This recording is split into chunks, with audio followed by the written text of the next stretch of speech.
నమస్తే, welcome to 99 TV. నేను Vasudevan. Love జిహాద్ మొన్నటికి మొన్న తూర్పుగోదావరి జిల్లా ఆంధ్రప్రదేశ్, ఫ్రెష్గా నాగపూర్ మహారాష్ట్ర. ఇక్కడ కేసు ఏంటంటే ఒక ఇండియన్ ఎయిర్ ఫోర్స్ ఆఫీసర్ భార్య, ఒక 24 ఏళ్ల యువతి, ఆమెని లోబరుచుకొని లైంగికంగా వేధించి బలవంతంగా ఈ రిలీజియస్ చాంటింగ్ చేస్తూ ఆమెని ఇస్లాంలోకి కన్వర్ట్ చేసే ఒక దుర్మార్గమైన ప్రక్రియ. ఎక్యూజ్డ్ ఎవరంటే ఒకప్పుడు ఆమెతో కలిసి చదువుకున్న అయాజ్ తాస్ మదారే, 26 ఇయర్స్, ఆమెకు 24 ఇయర్స్.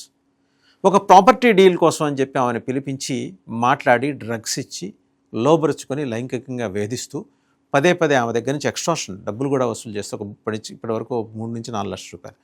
దాంతోపాటు ఇవన్నీ వీడియోలు ఫిల్మ్ చేస్తూ ఇతనితో పాటు ఇంకొక ఇద్దరు ఉన్నారు. వాళ్ళిద్దరూ కూడా ఏంటంటే బలవంతంగా వీడియో వైరల్ అవుతుంది, అది బహిరంగంగా వైరల్ అవుతుంది. ఆమె చూడో ముజే అని స్పష్టంగా అన్న మాటలు, వేదనతోటి ఏడుస్తూ అన్న మాటలు కూడా బయటికి వినిపించాయి. అయినా అతను విడవకుండా ఆమె కాళ్ళు రెండు పట్టుకొని బలవంతంగా ఆ చాంటింగ్ చేస్తూ, ఆ రిలీజియస్ వాళ్ళ వైపు ఉండే చాంటింగ్, కన్వర్షన్ కోసం ఒక ప్రత్యేకమైన చాంటింగ్ ఏదో ఉంటుందట, మత మార్పిడి కోసం చేస్తూ నిన్ను ఇస్లాంలోకి మార్చేస్తున్నానంటూ అతను మాట్లాడిన మాటలు, అతను బలవంతంగా ఆమెని ఒప్పించడానికి చేసిన ప్రయత్నం, ఆమె ప్రతిఘటించడం, అతను కొట్టడం, దాడి చేయటం, ఇవన్నీ కూడా అందులో స్పష్టంగా ఉన్నాయి. మొత్తానికి ఏంటంటే ఈ కంప్లైంట్ మీద నాగపూర్ పోలీసులు ఆ వీడియోని చూసి అబ్జర్వ్ చేసిన తర్వాత వాళ్ళని, ఆ మదారేని, అతనితో పాటు ఇంకొక ఇద్దరు ఉన్నారు ఇందులో, వాళ్ళని కూడా, అమీన్ షేక్ ఇతన్ని, ఇంకొక అతను తప్పించుకున్నాడు. అతని పేరు ఏంటంటే హజరత్ మౌలానా. ఇతను మధ్యప్రదేశ్కి చెందినవాడు, ఈ థర్డ్ అక్యూజ్డ్. ఇందులో వీళ్ళ మెయిన్ ఇంటెన్షన్ ఏంటంటే లవ్ జిహాద్. వీళ్ళకి ఆల్రెడీ మేడం ఎన్ అని ఉంది ఒక ఆవిడ, నూషిబా షాబాజ్, పాకిస్తాన్లో ఉంటుంది, ఇస్లామాబాద్లో. ఆవిడ ఐఎస్ఐకి వెరీ క్లోజ్. ఇన్ఫ్యాక్ట్ ఐఎస్ఐకి స్ట్రాటజీస్ ఇస్తుంటుంది. భారతదేశంలో మహిళల్ని, ప్రత్యేకించి హిందూ మహిళల్ని ఎలా టార్గెట్ చేయాలి ట్రైనింగ్ ఇచ్చి అక్కడి నుంచి పంపిస్తారనమాట. ఆవిడ భర్త ఒక మాజీ పాకిస్తాన్ సివిల్ సర్వెంట్, పోలీస్ కాదు, సివిల్, మనకు ఐఏఎస్ లాగా వాళ్ళకి పీసీఎస్. ఆవిడేంటంటే అత్యంత ప్రమాదకర ఆయుధంగా ఆవిడని అభివర్ణిస్తారు, వెపనే ఆవిడ తయారు చేసి పంపించిన వాళ్ళే ఇలాగా భారతదేశంలో అన్ని రాష్ట్రాలకి విస్తరించి లవ్ జిహాద్.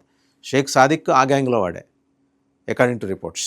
అండ్ ఇవాళ బయటపడ్డ ఈ అమీన్ షేక్ కావచ్చు, అమీన్ షేక్తో పాటు అసలు మెయిన్ అక్యూజ్డ్ ఈ 26 ఏళ్ల యువకుడు అయాజ్ తాస్ మదారే, ఇతను కూడా అదే గ్యాంగ్. పక్క ప్రత్యేకించి వాళ్ళు ఎలా ఉన్నారంటే ప్రస్తుతం వెస్ట్రన్ పార్ట్ ఆఫ్ ఇండియాకి వచ్చారు, అక్కడి నుంచి సదర్న్ పార్ట్ ఆఫ్ ఇండియా అనమాట. సో మహారాష్ట్ర, గుజరాత్లో ప్రస్తుతం ఆ గ్యాంగ్స్ రెడీ అయి ఉన్నాయి. వాళ్ళు లోబర్చుకునే విధానం కూడా చాలా డిఫరెంట్గా ఉంటుంది. ఇలాగే ఏదో ఇప్పుడు ఇక్కడ ఉన్నాడు, రైఫిల్ షూటింగ్ పేరుతో వచ్చాడు, చేరువయ్యి ఆ కుటుంబంలో ఆ సౌజన్య భర్తని చాలా స్లో పాయిజన్ ఇచ్చి హతమార్చాడు. ఆ పిల్లాడు వాళ్ళ అబ్బాయి చెబుతున్నాడు ఆ విషయం. సౌజన్య కుమారుడే చెప్పాడు. అవమానం భరించలేక కుటుంబం ఆత్మహత్య చేసుకుంటే సర్వైవ్ అయిన పిల్లాడు. ఇవాళ వాళ్ళకి పోలీసులు కానీ సమాజానికి దొరికిన ఏకైక ఎవిడెన్స్ ఆ పిల్లాడు కూడా ఏదైనా జరిగి అతను దొరక్కపోయి ఉంటే సాదిక్ వ్యవహారం వెలుగులోకి వచ్చుండేది కాదు. సాదిక్ అతని తల్లి కానీ అతని సోదరి కానీ ఏం చెబుతున్నారు, ప్రపంచంలోని అమాయకుల జాబితా తీసుకొస్తే 1 నుంచి 1,00,000 వరకు సాదిక్ పేరే ఉంటుంది, ఆ తర్వాత మిగిలిన వాళ్ళ పేర్లు. అంత భయంకరమైన లవ్ జిహాద్ కుట్రకు పాల్పడినవాడు అమాయకుడట.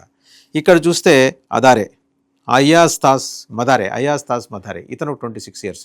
ఆ వీడియో చూడొచ్చు, సోషల్ మీడియాలో అది ఉంది. అంటే బలవంతంగా ఆమెని బెదిరించి కాళ్ళు 2 పట్టేసి ఈ చాంటింగ్ చేస్తూ ఇస్లాంలోకి కన్వర్ట్ చేసే బలవంతపు మత మార్పిడి. ఇప్పుడు ఏం మాట్లాడతారండి, అదేదో ఒక సంస్థ ఉంది, United states centre for international religious freedom, USCIRF. వీళ్ళు ఏమంటారు, ఆ సంస్థకి అధ్యక్షుడు ఎవరు, పాకిస్తానీ నేషనల్. ఆయనట సర్టిఫికెట్ ఇస్తాడు. RSS చీఫ్ మోహన్ భగవత్ని ఎట్టి పరిస్థితుల్లో అనుమతించేది లేదు. అండ్ వాళ్ళకు మేయర్ ఉన్నాడు, ఆ మేయర్ కూడా ఎలా అనుమతిస్తాం ఆయన్ని ఇక్కడ, RSS చీఫ్ని అని ఆయన అంటాడు. మరి ఇక్కడ జరుగుతున్నది ఏంటి, మత మార్పిళ్ళు? దీని గురించి USCIRF, United states centre for Islamic religious freedom ఏం మాట్లాడుతుంది? ఇంత బలవంతంగా ఆ వీడియోలతో సహా బయటకు వచ్చింది. ఆమె ఒక గౌరవప్రదమైన కుటుంబానికి చెందిన ఇటు రాజమండ్రిలో చూసినా కూడా సౌజన్య కావచ్చు, సౌజన్య తండ్రి గారు నూకరాజు గారు ఒక ప్రభుత్వంలో ఉన్నతమైన స్థానంలో ఉన్నారు. కుటుంబం కడుపులో లుంగలు చుట్టుకున్న వేదన భరించలేక గోదావరిలో దూకి సూసైడ్ చేసుకున్నారు. యువతలు చూస్తే ఒక IAF, Indian air force officer భార్య, ఆమెని బెదిరించి ప్రాపర్టీ డీల్ అని చెప్పి పిలిచి ఆ పేరుతోటి డ్రగ్స్ ఇచ్చి ఇంటాక్సికేషన్ చేసి ఆమెను లోబరుచుకొని లైంగికంగా వేధిస్తూ పదే పదే వేధిస్తుంటే ఇక తట్టుకోలేక పోలీసుల మీదకి వస్తే పోలీసులు చెప్పిన వివరాలు ఇవి. ఈ మొత్తం కూడా ఈ లవ్ జిహాద్ ఇంకా ఎక్కడెక్కడ జరుగుతోంది, ఎవరిని డిప్లాయ్ చేసింది? మనం జాగ్రత్తగా గమనిస్తే ఆపరేషన్ సింధూర్కి ముందర ఈ field marshal alias field marshal Syed Asim Munir ఏం చెప్పాడు, భారతదేశం మీద ఈసారి దాడులు చాలా డిఫరెంట్గా ఉంటాయి, ప్రత్యేకించి ఒక తరహా దాడులు ఈస్ట్ నుంచి అంటే బంగ్లాదేశ్ నుంచి, మరో తరహా దాడులు ఇలాంటివి అన్నమాట. ఇలా లోబరుచుకోవటం, హిందూ మహిళల్ని హిందూ యువతుల్ని టార్గెట్ చేసుకొని ఇస్లాంలోకి బలవంతంగా కన్వర్ట్ చేయటం, ఎత్తికెళ్ళిపోవటం, కిడ్నాపులు అండ్ తీసుకెళ్ళి ఈ టెర్రరిస్ట్ క్యాంపుల్లో వాళ్ళని పడేయటం, ఇది వాళ్ళు చేస్తూ వచ్చింది. ఇంతకుముందు చేస్తూ వచ్చింది అదే, ఇక మీద చేయబోయేది కూడా అదే, చేస్తున్నది అదే. ఇందులో నేరుగా ఎవిడెన్స్ దొరికింది. అతను ఆ చాంటింగ్ చేస్తూ, రిలీజియస్ చాంటింగ్ చేస్తూ ఆమెని పూర్తిగా ఇస్లామైజ్ చేసే ప్రక్రియ అంతా కూడా స్పష్టంగా కనిపిస్తూ వస్తుంది. ఆవిడ అరుస్తోంది పాపం, వదిలే నన్ను, చూడో ముజే అని చెప్పేసి ఫోర్స్ఫుల్గా ఆమెని చేతులు కాళ్ళు కట్టేసి మరి ఈ మంత్రాలు వినిపిస్తూ ఆమె ముఖం మీద ఊదుతూ, అంటే ఆ ప్రక్రియ ఏదో ఉంది, అలా ఊది ఆ మంత్రాలు చదివితే ఆమె ఇస్లామైజ్ అయిపోతుంది అనమాట అని వాళ్ళ ఉద్దేశం అయి ఉండొచ్చు. చేస్తూ ఈ వీడియో అంతా ఏంటంటే ఇప్పుడు కీ పీస్ ఆఫ్ ఎవిడెన్స్గా మారింది. ఇదంతా ఇక wife of Indian air force officer ఆమె నాగ్పూర్లో. ఇదంతా ఎలా చేస్తున్నారు? ఒక పక్క డబ్బులకి డబ్బు, అలాగే హిందూ మహిళల్ని పైన అత్యాచారాలు చేయటం, వాళ్ళని లోబరుచుకోవటం, బెదిరించి కన్వర్ట్ కాకపోతే వాళ్ళ వీడియోస్ మార్కెట్లోకి వదిలి వాళ్ళని అల్లరి చేయటం, వాళ్ళ కుటుంబాలని. ఇదంతా కూడా ఏంటంటే ఒక స్ట్రాటజిక్గా జరుగుతున్న ఒక దుర్మార్గమైన ప్రక్రియ. పోలీస్ కన్ఫర్మ్ చేశారు, కంటెంట్ ఆఫ్ ద వీడియో ఏంటంటే it was provided by the survivor as evidence in her complaint. ఆ బాధితురాలు ఇచ్చిన వీడియోనే ఇది, చాలా కీలకమైన ఎవిడెన్స్. దాన్ని క్రాస్ వెరిఫై చేస్తున్నామని కూడా చెప్పారు. ఇది 1 సంవత్సరం కిందటి సంఘటన, కానీ ఈ మధ్య ఎందుకు బయటకు వచ్చిందంటే ఆమెను వేధిస్తున్నారు వాళ్ళు, ఇంకా డబ్బుల కోసం వేధిస్తున్నారు. జూన్ 13న ఈ కేసు ఫైల్ అయింది. ఇప్పుడు ఇందులో మదారేతో పాటు ఇంకా ఉన్న ఇతర నిందితులు గనక చూస్తే, మదారేతో పాటు హకీం ఖాన్, అయాజ్ తాజ్ మదారే, ఇతను 26 ఇయర్స్. ఇంతతో పాటు ఉన్నది హకీం ఖాన్, అలాగే మౌలానా ఇంకొక అతను. వీళ్ళ ముగ్గురు కలిసి చేసిన ఒక ప్రాపర్టీ డీల్ కోసం అనే నెపంతో ఈమెని తీసుకొచ్చి చేసిందంతా కూడా. ప్రాపర్టీ డీలింగ్లో ఈవిడ పనిచేస్తున్నారు, ఆ నెపంతో ఆమెని ల్యూర్ చేసి తీసుకొచ్చారనమాట. ఈ మొత్తం బయటపడిన తర్వాత ఫిబ్రవరి 2025లో అయాజ్ ఆమెను అప్రోచ్ అయ్యాడు. ఏది, మనం కలిసి చదువుకున్నాం కదా, నేను నీతో పాటు కలిసి చదువుకున్నాను అని చెప్పి ఒక ప్లాట్ పర్చేస్ చేద్దామని చెప్పేసి ఒక వార్దా రోడ్లో ఒక హోటల్కి పిలిచి అక్కడ ఆ డ్రగ్స్ ఇచ్చి ఆవిడకి జ్యూస్ ఇచ్చి, ఆ జ్యూస్లో డ్రగ్స్ ఇచ్చి తర్వాత ఆమె పైన అత్యాచారం చేసి లైంగికంగా వేధించడం మొదలెట్టాడు. ఈ కంప్లైంట్ ప్రకారం ఏంటంటే అబ్సీన్ వీడియోస్ తీయటం, ఇతనితో పాటు ఉన్న గ్యాంగ్ ఆవిడకి పంపించడం, బెదిరించడం, పదే అత్యాచారాలు చేయటం, డబ్బులు లాక్కోవటం,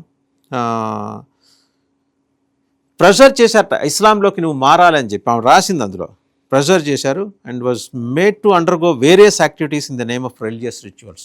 ఈ మతపరమైన సాంప్రదాయక ప్రక్రియల్లో ఆమె పాల్గొనేలాగా చేసి ఆమెను బలవంతంగా ఇస్లాంలోకి మార్చే ప్రక్రియ అనమాట.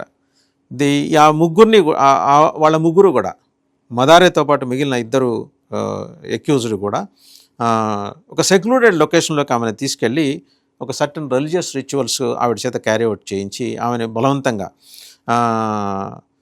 She was allegedly informed that she had been married to మదారేతో పెళ్ళైనట్టుగా కూడా చెప్పించే ప్రక్రియ చేశారట. ఎనదర్ అటెంప్ట్ కూడా జరిగింది. తర్వాత 2-3 సార్లు ఆమె మీద అత్యాచారం చేసే ప్రయత్నం కూడా చేశారు.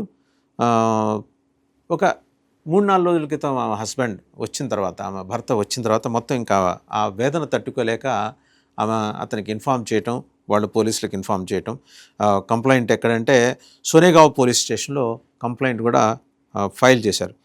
ఈ కేసు అండర్ ఛార్జెస్, ఈ కేసు ఏ ఛార్జెస్ కింద కేసు పెట్టారంటే rape, extortion, attempted religious conversion and provisions of the Maharashtra prevention and eradication of human sacrifice and other inhuman, దీని కింద పెట్టారనమాట. Evil and Aghori practices and black magic act, ఇదంతా కూడా ఈ యాక్ట్ కింద కూడా ఈ అక్యూజ్డ్లో ఇద్దరిని అరెస్ట్ చేశారు. Have been sent to 5 days police custody by a court. ఇదండి జరిగింది. సో చదువుకోని వాళ్ళు కాదు, చదువుకున్న వాళ్ళే ఎక్కువ టార్గెట్ అవుతున్నారు ఈ లవ్ జిహాద్ కేసులో. అది కూడా వివాహిత హిందూ మహిళనే ఎక్కువ టార్గెట్ చేస్తున్నారు. రాష్ట్రాలు మారుతాయి, భాష మారుతుంది, ప్రాంతాలు మారుతాయి, వాళ్ళు చేసే ఉద్యోగాలు మారుతాయి, కానీ ఈ ప్రక్రియ మాత్రం ఒకటే, లవ్ జిహాద్ ప్రక్రియ. ఇప్పుడైనా ఒప్పుకుంటారా లేదా ఇండియాలో లవ్ జిహాద్ కేసులు ఎక్కువ అవుతాయా అని నెటిజన్లు ప్రశ్నిస్తున్నారు. విశ్వ హిందూ పరిషత్ లాంటి సంఘాలు ఇవాళ బయటకు వచ్చి మాట్లాడుతున్నాయి. బట్ ఇలాంటివి ఎంత క్యాలిక్యులేటెడ్గా, స్ట్రాటజిక్గా ఆ గుంపులు, లవ్ జిహాద్ గుంపులు క్యారీ అవుట్ చేస్తూ వస్తున్నాయంటే ఎంత అప్రమత్తంగా ఉండాల్సిన పరిస్థితి. కుటుంబాలకి పరువు ప్రతిష్టలతో పాటు సూసైడ్స్ చేసుకునేదాకా వెళ్ళటం, కొంత నిభాయించుకొని లేదు దీన్ని ఎలాగైనా ఈ అకృత్యాన్ని ఎదిరించాలనుకునే Indian air force officer wife, ఆమె లాంటి వారు బయటకు వచ్చి నేరుగా ఎవిడెన్స్ సహా సబ్మిట్ చేయటం. వాళ్ళు ఎలా ఏ స్థాయికి వెళ్ళారంటే బలవంతంగా సెక్లూడెడ్ ప్లేస్ తీసుకెళ్ళటం, రిచువల్స్ చేయటం, రిలీజియస్ రిచువల్స్ చేయటం, ఇస్లాంలోకి బలవంతంగా మార్పించే ప్రక్రియ చేయటం.